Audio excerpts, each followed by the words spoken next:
লা ইন শাকারতুম লা আযীদান্নাকুম। ও দুনিয়ার মানুষ, নিয়ামত পেয়ে যদি শুকরিয়া আদায় করবে, যেই নিয়ামত পেয়ে শুকরিয়া আদায় করবে, শুকরিয়া আদায়ের কারণে ওই নিয়ামত আমার আল্লাহ আরো বহুত গুণে বাড়িয়ে দেবেন। বলেন সুবহানাল্লাহ। আমার আল্লাহ যা বলেন তা করেন নাকি করেন না? কম কম না বেশি বেশি? প্রমাণ আছে নাকি নাই? কোরআনুল কারীমে ৩০ পারায় সূরা বুরুজের শেষ অংশে আল্লাহ কত সুন্দর করে ওয়াজ করে দিলেন। আল্লাহ বলেন, ফাআলুল লিমা ইউরিদ। আমার আল্লাহ এমন আল্লাহ, তার যা মন চায় ওই কাজটাকে আমার আল্লাহ বেশি বেশি করে দেন। বলেন সুবহানাল্লাহ। আমার আল্লাহ দুনিয়ার মানুষের মতো না। দুনিয়ার মানুষ বলে একটা, করে আর একটা, ঠিক কিনা? দুনিয়ার মানুষ অসুখে পড়লে একরকম, ভালো হয়ে গেলে আরেক রকম, বিপদে পড়লে একরকম, বিপদ দূর হয়ে গেলে আরেক রকম, নদী পার হওয়ার আগে একরকম, নদী পার হয়ে গেলে আরেক রকম, নির্বাচনে দাঁড়াইলে একরকম, পাশ করার পরে আরেক রকম, ঠিক কিনা? ও মুসলমান, মন দিয়ে শুনো, আমার আল্লাহ রাব্বুল আলামিন তিনি যা বলেন তিনি তাই করে দেন। তিনি কখনো ওয়াদা খেলাফ করেন না। ওয়াদার খেলাফ করা আমার আল্লাহর জন্য শোভাও পায় না। তিনি নিজেই নিজের ব্যাপারে ওয়াজ করে দিলেন। আল্লাহ বলেন, ইন্নাকা লা তুখলিফুল মিয়াদ। আমার আল্লাহ এমন আল্লাহ, তিনি যা ওয়াদা করেন, ওয়াদার খেলাফ করা আমার আল্লাহর জন্য শোভা পায় না। বলেন সুবহানাল্লাহ। এই আল্লাহ আছেন নাকি নাই? ছিলেন নাকি ছিলেন না? থাকবেন নাকি থাকবেন না? আমার এই আল্লাহ কয়জন? জোরে কন, আর জোরে, মধুর সুরে সবাই মিলে মন প্রাণ উজাড় করে গলা ছেড়ে দিয়ে মধুমাখা কণ্ঠে ভোজাখালির জমিন কাঁপিয়ে দিয়ে রাতের নিস্তব্ধতা ছিন্ন ভিন্ন করে চলো সবাই মিলে ওই আল্লাহকে জানিয়ে দেই, মাওলা ও রব্বে কারীম, তুমি লাম ইয়ালিদ ওয়া লাম ইউলাদ ওয়া লাম ইয়াকুল লাহু কুফুয়ান আহাদ। তিনি কারো থেকে জন্ম নেন নাই, তিনি কাউকে জন্ম দেন নাই। ও বন্ধু, দুনিয়ায় পীরের মতো পীর হয়, নেতার মতো নেতা হয়, মন্ত্রীর মতো মন্ত্রী হয়, এমপির মতো এমপি হয়। আমার আল্লাহর কি মতো হয়? আমার আল্লাহর কি নমুনা হয়? আমার আল্লাহর কি ডুপ্লিকেট হয়? আমার আল্লাহর কি মডেল হয়? আমার এই আল্লাহ কয়জন? জোরে কন, আর জোরে, মধুর সুরে সবাই মিলে মন প্রাণ উজাড় করে চলো সবাই মিলে মধুমাখা কণ্ঠে আল্লাহকে জানিয়ে দেই, লা ইলাহা, লা ইলাহা। এই পানিটা কি এত কঠিন জিনিস হয়ে গেল এই পৃথিবীতে?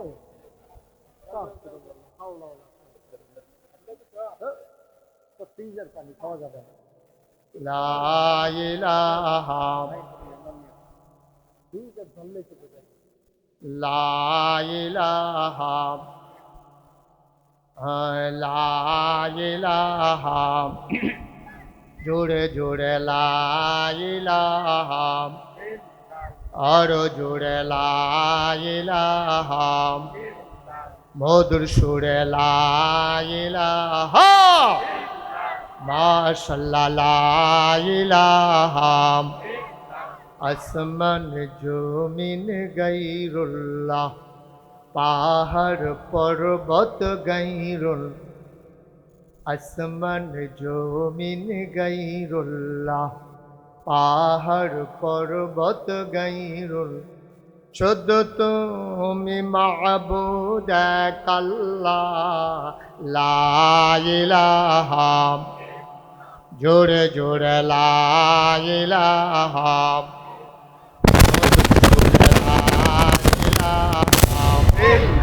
মাশাআল্লাহ লা ইলাহা, লা ইলাহা, লা মাবুদা ইল্লাল্লাহ, লা মাশুকা,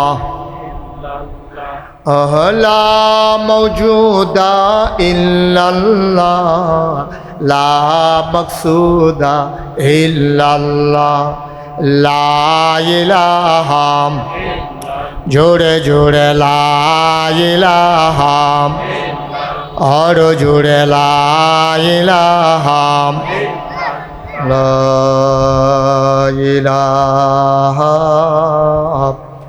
ইল্লাল্লাহু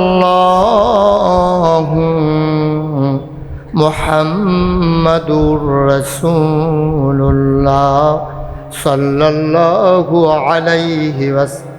সবাই পড়ি আলহামদুলিল্লাহ। বন্ধুরা আমার, ভাইরা আমার আল্লাহ রাব্বুল আলামিন এই দুনিয়ার ভিতরে মানুষ করে পাঠানোর পরে আপনাকে আমাকে এমনে এমনে ছেড়ে দেন নাই। কোন পথে গেলে জান্নাত, কোন পথে গেলে জাহান্নাম, কোন পথে গেলে লাভ আর কোন পথে গেলে লোকসান, কোন পথে ভালো, কোন পথে মন্দ, কোন পথে কল্যাণ, কোন পথে অকল্যাণ, কোন পথে শিরক বেদাত, কোন পথে তাওহীদ রিসালাত, কোন পথে কুফর আর কোন পথে ইসলাম জানানোর জন্য যুগে যুগে মানুষদের মাঝ থেকে যাচাই করে বাছাই করে, করুণা করে, দয়া করে, মায়া করে একদল উত্তম চরিত্রের মানুষ, যাদের জীবনে গুনাহ নাই, গুনাহ হওয়ার সম্ভাবনাও নাই, এমন একদল মানুষকে আমার আল্লাহ আমাদের জন্য নবী এবং রাসূল করে পাঠাইছেন। বলেন সুবহানাল্লাহ। আমরা যারা আহলুস সুন্নাত ওয়াল জামাত, আমাদের আকীদা হলো নবীদের গুনাহ নেই। আল আম্বিয়াউ মাসুমুন, সমস্ত নবীগণ নিষ্পাপ। এটাকে আপনারা বিশ্বাস করেন? এটা যেমন বিশ্বাস করেন, এটার বিপরীতে আরেকটা কথাও বিশ্বাস করতে হবে, নবীদের কোনো গুনাহ নাই। নবী ছাড়া যত বড় পীর সাহেব হোক, লাট সাহেব হোক, যত বড় বুজুর্গ হোক, নবী ছাড়া এমন একটা মানুষও নাই যাদের জীবনে গুনাহ নাই। ঠিক কিনা বলেন? তাহলে বিশ্বাস আমাদের আকীদা দুইটা, নবীদের গুনাহ নাই আর নবী ছাড়া যারা আছে গুনাহমুক্ত কেউ নাই, কারো কম কারো বেশি। ঠিক কিনা কন? কেউ যদি বলে আমার একটাও গুনাহ নাই, এটা আহলুস সুন্নাত ওয়াল জামাতের আকীদার পরিপন্থী, এটা আমাদের সাথে যায় না। কোনো মানুষ গুনাহমুক্ত থাকতে পারেন না। যদি গুনাহমুক্ত হয়ে যায় কেউ, তাইলে বুঝতে হবে সে মানুষ না, এটা অসম্ভব। আপনি আপনার পীর সাহেবকে পছন্দ করতে পারেন, আপনি আপনার পীর সাহেবের প্রশংসা করতে পারেন, কিন্তু একবারই গুনাহ নাই এই আকীদা আপনি পোষণ করতে পারেন না। একমাত্র গুনাহ নাই নবী এবং রাসূল যারা, তারা, এর বাইরে সবারই কম বেশি গুনাহ আছে। ঠিক কিনা কন? তাইলে যিনি আমাদের নবী, জগের সময়ের ব্যবধানে, সময়ের এই পরিক্রমায়, যা সিলসিলাগতভাবে যিনি পালাক্রমে যিনি আমাদের নবী হয়েছেন, তিনি হচ্ছেন নবী মুহাম্মদুর রাসূলুল্লাহ। আপনি নবীদেরকে আল্লাহকে অনন্য বৈশিষ্ট্য দিয়ে দুনিয়াতে পাঠিয়েছেন।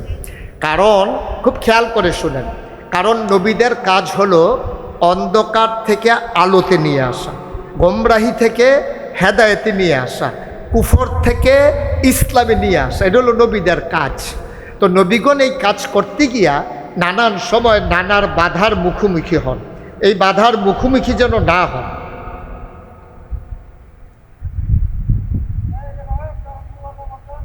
নবীর যেন বাধার মুখোমুখি না হন, তিনি অনন্য আল্লাহ তাবারক ওয়া তাআলার পক্ষ থেকে তিনি অনন্য বৈশিষ্ট্যের অধিকারী হন। নবীগণ, তাদেরকে আল্লাহ স্পেশাল কোয়ালিটি, অনন্য বৈশিষ্ট্য, শরীয়তের ভাষায় যাকে বলে মুআজ্জাজা, এটা আল্লাহ তাবারক ওয়া তাআলা নবীদেরকে দান করেন। সুবহানাল্লাহ বলবেন না? সকল নবীদের মুআজ্জাজা প্রকাশ পায় নবুয়ত প্রকাশ হওয়ার পরে। আর আমাদের নবীর নবুয়ত এই মুআজিজা প্রকাশ পেয়েছে তিনি দুনিয়াতে আসার পরে। সুবহানাল্লাহ বলেন। কথাটা বুঝাইতে পারি নাই? নবী এই ছেলেরা বসো, এতে এখনো বুঝছে না কোন হুজুরের ওয়াজ শুনতে হয়েছে। বেটা সিফা দিয়ে বইয়া থাক, লড়ে চিন্তাও করবেন না ওঠা। যাদের নিয়ত আছে ওঠার নিয়ত ভাঙ্গালান, পরে কাফারা দিয়ে দিবেন, অসুবিধা নাই। ওঠার চিন্তাও করবেন না, মাছ থেকে কেউ উঠবেন না দয়া করে, এটা সাংঘাতিক বিরক্ত কর। আমি তো ছোটো ওয়াইজ, আমি তো বড় বক্তা না। এর চাইতে বড় বড় বাংলাদেশে যত বক্তা আছে, পাঠান ভাইয়ের সাথে আমার সাথে সবার পরিচয় আছে। আমি অনেক বড় বড় বক্তারে জিজ্ঞেস করছিলাম, ভাই মাহফিলের মাঝি দিয়া যে লোক উঠে তখন কেমন লাগে? তারা আমারে জানাইছে সেতুডে সাংঘাতিক রাগ হয়। আমি কই আমারও তো হয়, কয়টা সবারই হয়। এটার থেকে বাঁচার কোনো উপায় নাই, ডাক্তার দেখাইও কোনো লাভ হবে না। সুতরাং আমরা কেউ কাউকে রাগ করাবো না, আমিও আপনাদের রাগের কারণ হব না, আপনারাও আমার রাগের কারণ হবেন না। আল্লাহ যেন কবুল করে, সবাই কোনা আমিন। নবীর নবুয়ত প্রকাশ পেয়েছে 40 বছর বয়সে। কত বছর? কিন্তু জন্ম হয়েছে তাহলে 40 বছর আগে। নবুয়ত যদি 40 বছর বয়সে প্রকাশ পায়, তাহলে জন্ম হয়েছে 40 বছর আগে। তিনি যেই দিন দুনিয়াতে এসেছেন, আম্মাজান আয়েশা রাদিয়াল্লাহু তাআলা আনহা থেকে হাদিস বর্ণিত। এই কাজটা করা যাবে না, এটা মাহফিলের পরিপন্থী একটা কাজ হয়। এটা চা স্টল বানাই লিখেন আপনি। এটা মুক্তার ভাই যখন নির্বাচন করবে তখন এমনি চা খাওয়াইয়েন, এখন না। সবাই একটু মনোযোগ দিয়া, মঞ্চে যারা আছে তারাও তো ওয়াজ শোনা লাগবে, একসাথে দুই কাজ হয় না। আল্লাহ যেন হেফাজত করে, সবাই কোনা আমিন। খুব মনোযোগের সাথে শুনতে হবে। আমার আবার একটা বদ অভ্যাস হলো, আমি তাকাইয়া তাকাইয়া ওয়াজ করি, তো চোখ বন্ধ করে ওয়াজ করি না আমি। এই জন্য এই চেয়ারগুলো একটু আমার দিকে ঘুরাই নিলে পাঠান ভাই আমার দিকে তাকাইতে সুবিধা হবে। পাঠান ভাই যেমনি চাই আর কতক্ষণ পরে থেরাপি দিয়া নামান লাগবো, কারণ ঘাট তো ব্যথা হয়ে যাবে। সভাপতির চেয়ারটা একটু ঘুরাই দেন, কোনাকুনি করে দেন। আমাদের আমির সাহেবের চেয়ারটা একটু ঘুরে দেন, স্যারের চেয়ারটা একটু ঘুরান, কোনাকুনি করে। এই যে মাশাল্লাহ, এখন আরাম হইছে না? আপনি আরাম হইছে কোন কীর্তন, আপনারটা তো ঘুরাইছেন না হলো। এই ঠিক আছে, এখন ফাইন, সবাই পড়েন আমিন। 40 বছর বয়সে নবীন নবুয়ত প্রকাশ পেয়েছে, যেই দিন নবীজি দুনিয়াতে আসছেন। তো এর অনেক বছর পরে আম্মাজান আয়েশা রাদিয়াল্লাহু তাআলা আনহাকে বিয়ে করেছেন। আম্মাজান খাদিজার এন্তেকালের পর আরেকজন বিবি, তারপরে আরেকজন। তো এই যে নবীজি, আম্মাজান আয়েশা নবীজির ব্যাপারে বলেন, আমি শুনেছি যে নবী করিম সাল্লাল্লাহু আলাইহি ওয়াসাল্লাম যেই দিন দুনিয়াতে এসেছেন, একজন ইহুদি মক্কার যারা সর্দার, আবু জেহেল, আবুল আহাব, উতবা, সাইবা, মুগীরা, তাদের বাড়িতে দৌড়িয়ে দৌড়িয়ে গেছে, এই তোমাদের কুরাইশ বংশে আজকে রাতে কি কোনো একটা ছেলে জন্মগ্রহণ করেছে এই আজকের রাতে?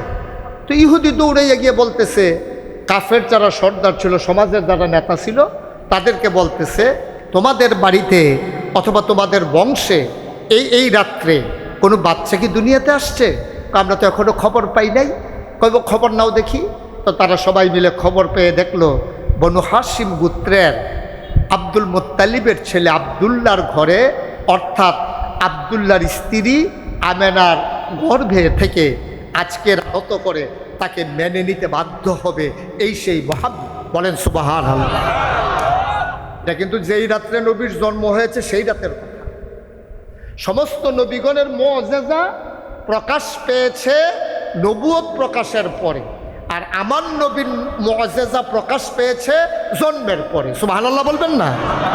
এবং জন্মের সময় আরও অনেক কথা আছে, ওইটা বলা আমার উদ্দেশ্য না। এই নবীজি আল্লাহ তাবারক ওয়া তাআলা যত নবী এসেছেন সবাইকে একটা একটা স্পেশাল কোয়ালিটি, অনন্য বৈশিষ্ট্য আল্লাহ যেটা দান করেছেন, এটাকেই বলে মুআজিজা। যেমন আদামু সফিউল্লাহ, ওনার আরেকটা হচ্ছে আবুল বাশার, আমাদের যিনি সকল মানুষের আব্বা, তার নাম হলো আদম। সুবহানাল্লাহ বলবেন না? আমাদের আব্বা হলো 60 জন, মুসলমানের আব্বা কয়জন? কথা কয় না, কয়জন? আমি কিন্তু মঞ্চের থেকে স্যার অনেক মাহফিল মঞ্চের তারা কথা কয় না কেড়ে, তারারে নামাইয়া নিচের থেকে কই না তুলছি। সুবিধা হয়েছে, যেহেতু কয় না তারা, আমি কি করবো? তখন 2-1বার কোয়ার পরে যখন দেখছি যে কয় না, তখন তারারে কইছি আপনারা নিচে যান গা, কই না যারা তারা উপরে আসে। কারণ কাছে বইয়া আপনি কথা বলবেন না, ওয়াজ শূন্য চলে যাবেন। এটা তো হয় না, বলেন সুবহানাল্লাহ। এই যে স্যারে কইছে ডরে, কইল নইল ডরে ডরে। সবাই কন আমিন, জুড়ে আরো জুড়ে। এতগুলো মানুষ আওয়াজ দিলে এরকম হয় নাকি? মর্দে মুজাহিদ আওয়াজ দেবে, আকাশ বাতাস প্রকম্পিত করে। সবাই পড়েন সুবহানাল্লাহ। তো আদামুস সফিউল্লাহ, আর আমি বলছিলাম আপনাদের আব্বা কয়জন? কথা কন কয়জন? আদম, আবুল বাশার, মানুষের আব্বা। কিয়ামত পর্যন্ত যত মানুষ আসবে সবার আব্বা আদম। তারপরে হইল ইব্রাহিম, তিনি হলেন জাতির পিতা। সুবহানাল্লাহ বলবেন না? এই বাংলাদেশে গত 17 বছর ধরে কত মানুষকে আব্বা ডাকানোর চেষ্টা করা হয়েছে। ছেলেরা বমি করছে, ভিতরের দিকে ঢুক গিলতে পারে নাই। কারণ এই পৃথিবীর 800 কোটি মানুষের কাছে 200 কোটি মানুষ মুসলমান। আমরা সবাই মিলে জানি, যারই জোর করে জাতির পিতা হিসাবে ঢুক গেলানো হোক, জাতির পিতা মুসলমান আর কাউকে মানে না, একজনকেই মানে, ওই ইব্রাহিম আলাইহিস সালাম। ঠিক কিনা বলে? ইব্রাহিম ছাড়া বাংলার মুসলমান আর কাউকে জাতির পিতা মানে না। যত চেষ্টাই করো, চেষ্টা সব বিফলে যাবে। ইসলামের বাইরে আমরা কখনোই অন্য কোনো কিছুর কাছে আমরা নিজেদেরকে সমর্পণ করতে পারি না। তাইলে 1 নম্বরে মানুষের, সকল মানুষের আব্বা কি নাম? জাতির পিতা, রুহানি পিতা নবী মুহাম্মদুর রাসূলুল্লাহ সাল্লাল্লাহু আলাইহি। আর যার যার আব্বা তার তার। আমার আব্বা আমার, মুক্তা ভাইয়ের আব্বা মুক্তা ভাইয়ের, শেষ। পাঠান ভাইয়ের আব্বা পাঠান ভাইয়ের, এটা কারোরটার সাথে কারোরটার মিল। তাহলে আব্বা হইল কয়জন? 4 জন। মুসলমান মন দিয়ে শুনুক, আদম সফিউল্লাহ আবুল বাশার, নূহ আদমে সানি, ইব্রাহিম খলিলুল্লাহ, ইসমাইল জবিউল্লাহ, মুসা কালিমুল্লাহ, ঈসা রুহুল্লাহ। সুলাইমান নবীরে দিলেন রাজত্ব, দাউদ নবীরে দিলেন সুন্দর কণ্ঠ, ইউসুফ নবীরে দিলেন সুন্দর চেহারা। স্বাভাবিকভাবে প্রশ্ন জাগে, আমাদের যিনি নবী, আমাদের নবীকে আপনি কি দিলেন? আল্লাহ যেন ডেকে ডেকে কয়, ও ময়মনসিংহের মানুষ, ও এলাকার মানুষ, হালুয়াঘাটের মানুষ, মন দিয়ে শুনো, তোমার নবীরে কি দিয়েছি জানতে চাও? 1,24,000 বলব আর 2,24,000 বলব। সমস্ত উলামায়ে কেরাম, মুফাসসিরিনে কেরাম, মুফতিয়ানে আযম, ইমাম সাহেবান, সাহাবিন, তাবিন, তাবে তাবিন, উম্মাহাতুল মুমিনিন, আইম্মে মুজতাহিদিন, আইম্মে শরীয়ত, আইম্মে তরিকত, সালফে সালিহিন, উলামায়ে মুতাকাদ্দিমিন, মুতাআখিরিন, সবাই মিলে একমত হয়ে গেল 1,24,000 বলো আর 2,24,000 বলো, সকল নবী এবং রাসূল মিলে যা আমার নবীজি একাইতা। পিছনে দয়া করে কেউ কথা বললেন না, আমাকে একটু সহযোগিতা করেন। আমিন কর। পাঠান ভাই যখন ওয়াজ করবে তখন পিছনে সবাই কথা কইবেন। উনি এলাকার মানুষ তো, যেহেতু আমি দূরের মানুষ, আমি তো ভয় পাই, পিছনে কথা বলার দরকার নাই। আমাকে একটু সুযোগ করে দেন, গভীর মনোযোগের সাথে আমরা কথা শুনবো ইনশাআল্লাহ। পিন পতন নিস্তব্ধতার মাঝে খরগোশের মতো কান খাড়া করে প্রতিটি কথা আমরা গুগ্রাসে গিলে নেব, একটা কথাও যেন আমাদের হারিয়ে না যায়। আল্লাহ যেন কবুল করে, সবাই করে না আমিন। বন্ধুরা আমার, ভাইরা আমার, তাহলে আবার প্রশ্ন হলো, আমার নবীকে আল্লাহ কেন পাঠাইলেন? সব নবীকে আল্লাহ সেই জন্য পাঠিয়েছেন, আমার নবীকেও আল্লাহ সেই জন্য পাঠিয়েছেন। এখন তুমি যদি জানতে চাও নবীর কি দায়িত্ব, নবী কি কেন পাঠাইলেন, আমাকে একটু জানাই দেন। তাইলে আমি যদি জিজ্ঞেস করি, তাইলে আল্লাহর ব্যাপারে আগে ফায়সালা ঠিক করো, তারপরে নবীর ব্যাপারে ঠিক করে নিও।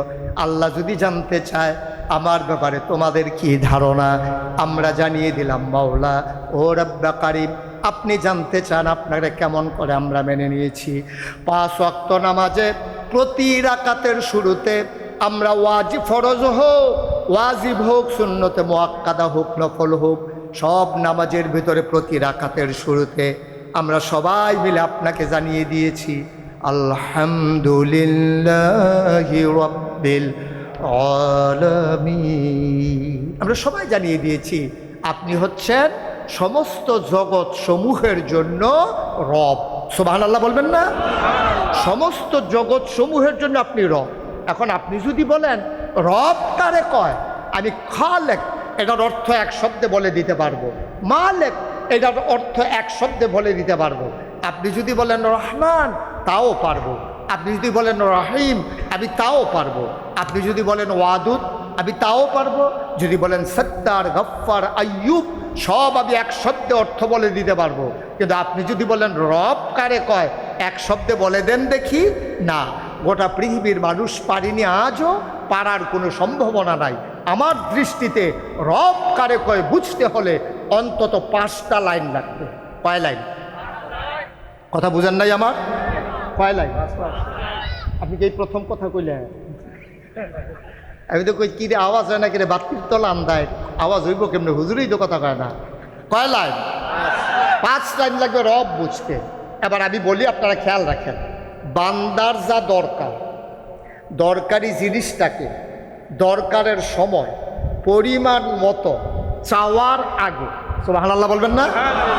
কয় লাইন বলছি আমি? বান্দা মানে আমাদের যা দরকার, আমাদের যা দরকার আমরা নিজেরাও জানি না কি দরকার। আমাদের যা দরকার, দরকারি জিনিসটা দরকারের সময় পরিমাণ মতো চাওয়ার আগে যিনি দিয়ে দেন তিনি হইলেন রব। সুবহানাল্লাহ বলবেন না? তিনি হইলেন রব্বুল আলামিন। মুসলমান সবাই মিলে স্বীকার করে নিলাম আমার আল্লাহ হইলেন রব্বুল আলামিন। আবার নবীর ব্যাপারে আমাদের কি রায়? রায়ের আগে আমরা আল্লাহর পক্ষ থেকে রায় নিয়ে নেই। আল্লাহ কয়, তোমাদের নবীর ব্যাপারে জানতে চাও তাইলে শুনে যাও, ওয়ামা আরসালনাকা ইল্লা রাহমাতাল লিল আলামিন। আল্লাহ হইলেন রব্বুল আলামিন আর আমার নবী হইলেন রাহমাতুল লিল আলামিন। অর্থাৎ যত জায়গায় আমার আল্লাহ রব, তত জায়গায় আমার নবী রহমত।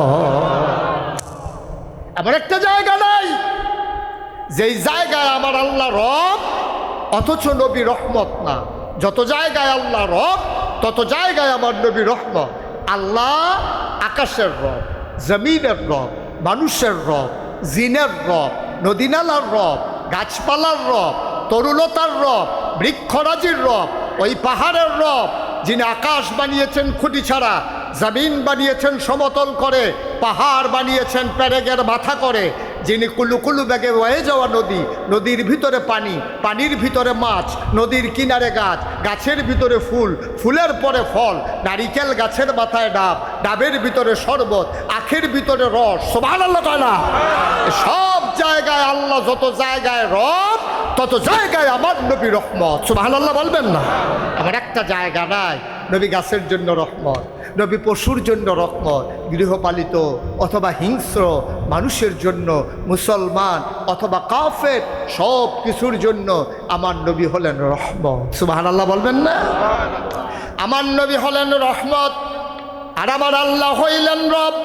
আমার নবী যে রহমত, আল্লাহ কোরআনুল কারীমে আরো সুন্দর করে ওয়াজ করে দিলেন। আল্লাহ বলেন, فبما رحمة من الله فبما رحمة من الله لنت لهم ولو كنت فظا غليظ القلب لانفضوا من حولك فاعف عنهم واستغفر لهم وشاورهم في الأمر فإذا عزمت فتوكل على الله إن الله يحب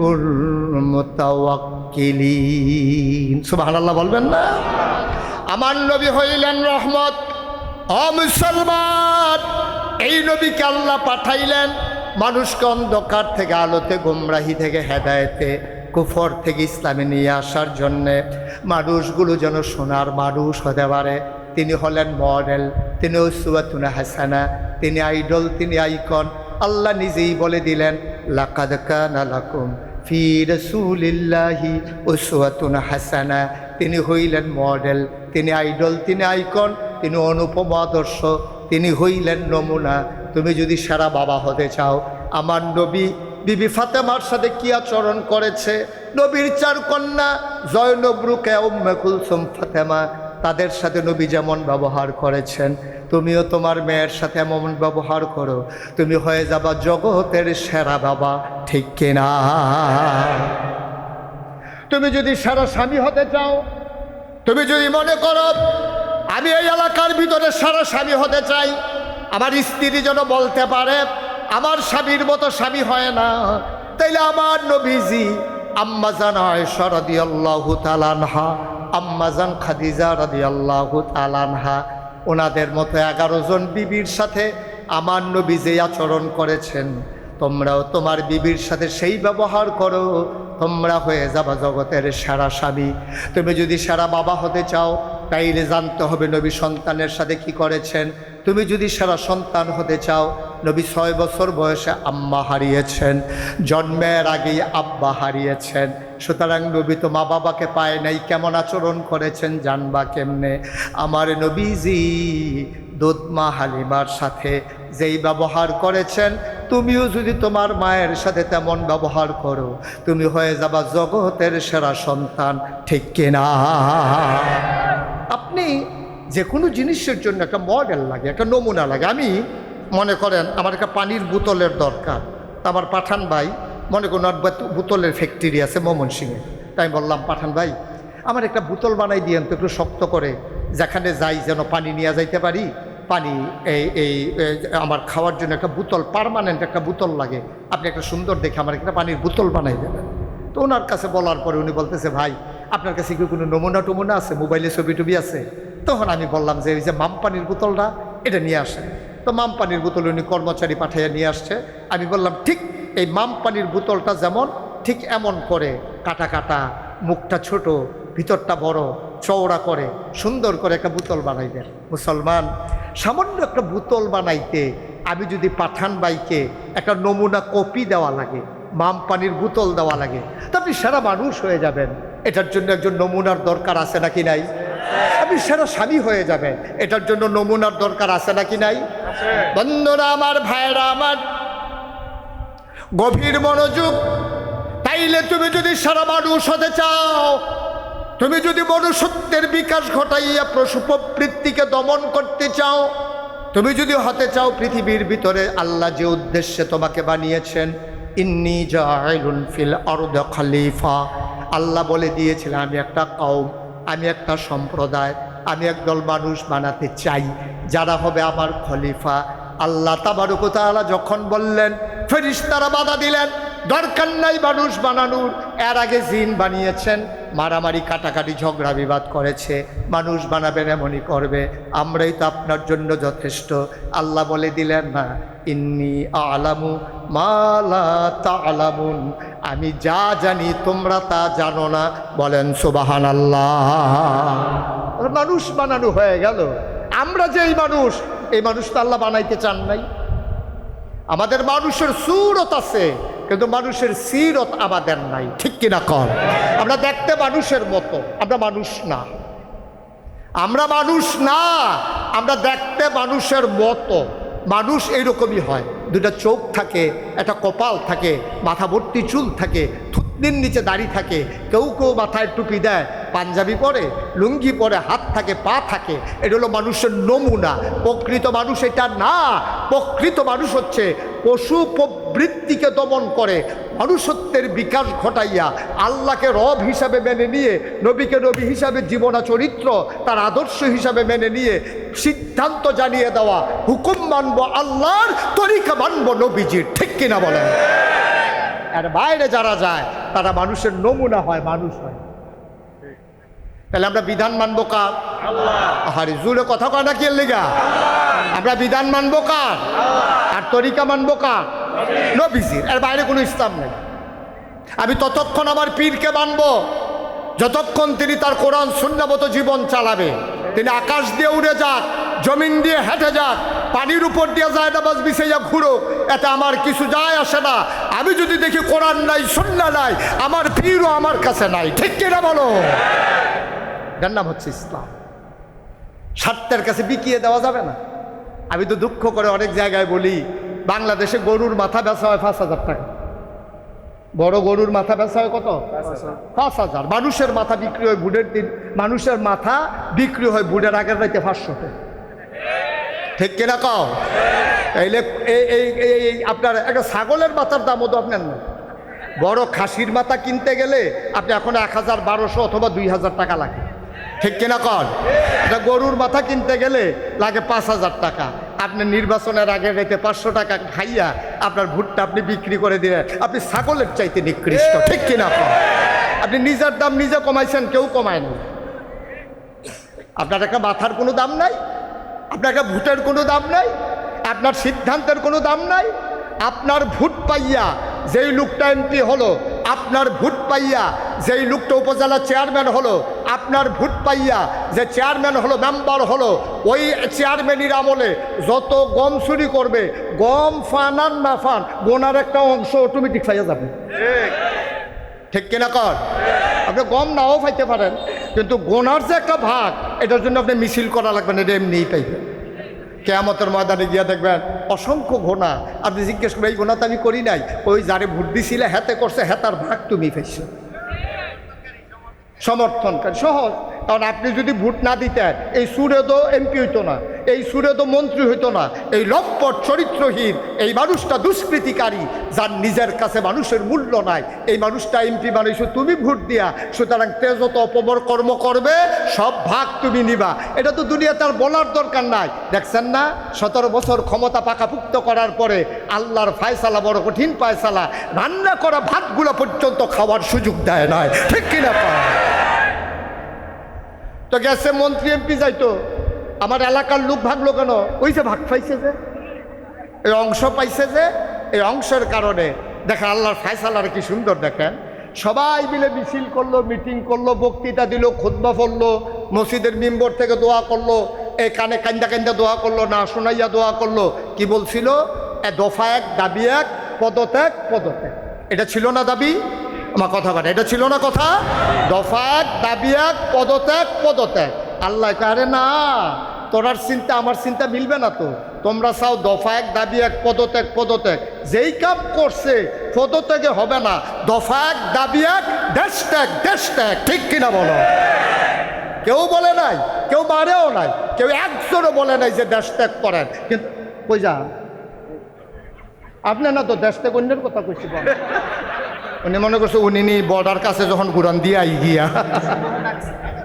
না না লাগবে না, মনে ডাকলে আপনি দৌড় দিবেন নাকি?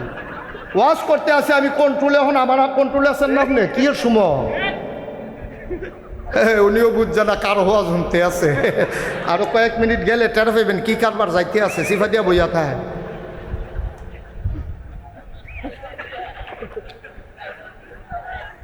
এই দাবি কারো ছিল না। একটা মানুষ, আমি মুশতাক ফয়জি, আমি একটা মানুষের মুখে এই দাবি শুনি নাই যে দেশ ত্যাগ করতে হবে। আমরা বারবার মিছিল শুনেছি, শাহবাগের জমিন কাঁপিয়ে দিয়েছে। ওরা বলেছে দফা 1 দাবি 1 পদত্যাগ পদত্যাগ। কিন্তু আল্লাহর ফায়সালা, মানুষের ফায়সালা এক না। আল্লাহ তাবারক ওয়া তাআলা এমনভাবেই তার পাপ গাঢ় করে নিয়েছেন। এই মসজিদের মিম্বার থেকে যখন ইমামদেরকে নামিয়ে দেওয়া হয়েছে, যখন কথায় কথায় মানুষকে নির্যাতন করা হয়েছে, রাজধানীর রাজপথ রক্তে রঞ্জিত করা হয়েছে আমার যুবকের রক্তে, তখন স্বাভাবিকভাবেই আল্লাহর ফায়সালা চলে আসছেন। ওই মাজলুম যখন হাতের হাত উঠিয়ে দোয়া করে দেয়, আল্লাহর নবী বলেন লা হিজাবা বাইনাহু ওয়া বাইনাল্লাহ, আল্লাহর মাঝে বান্দার মাঝে কোনো পর্দা নাই। ডাক দিতে দেরি, কবুল হতে দেরি নাই। ঠিক কিনা বলো?